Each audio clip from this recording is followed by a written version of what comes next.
هذا قال لي: هيا نلعب والحارس يكون سون. فوافقت. هذه تشكيلتي وهذه هي تشكيلته. سون يا صغير العينين، فلتحاول أن تتصدى لصواريخ الرمانة. وتنطلق المباراة، وفي أول هجمة سون لم يستمع لنصيحتي، فبلع الأول من الرمانة.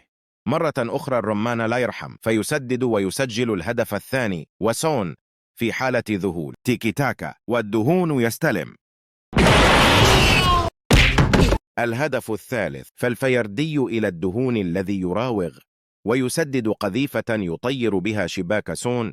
هنا دي بروين يخطف الكرة ويمرر إلى مبابي، ولا أدري أين كان الدفاع، فيسجل الأول.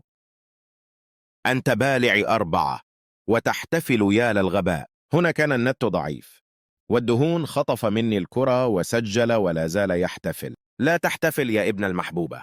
هنا كريستيانو يعبث بالديتول فيسدد، وأخيرا سون استطاع أن يتصدى، فالفيردي يمرر إلى المديون فيسدد ويفجر الشباك بالهدف الخامس.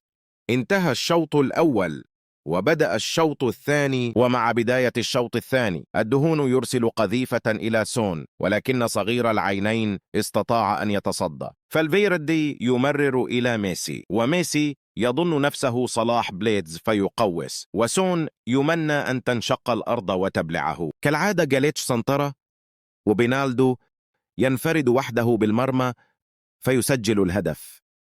بالله عليكم، هل رأيتم شخصا بالع 7 أهداف ويحتفل؟ هنا نيمار قرر أن يذله بسبب احتفاله، فمسح الأرض بكيميتش وسجل الهدف بروعة. وهنا بيبسي القزم يذل المهاجم هرنانديز ويلعب تقويسة عالمية يطير بها الكوري. Wait a minute.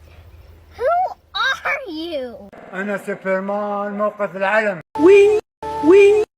ومع طيران سون انتهت المباراة. حط لايك ومتابعة وتعليق، لأني ربما سأختار 2 من التعليقات عشوائيا يشحنوا لي 2000 كوينز.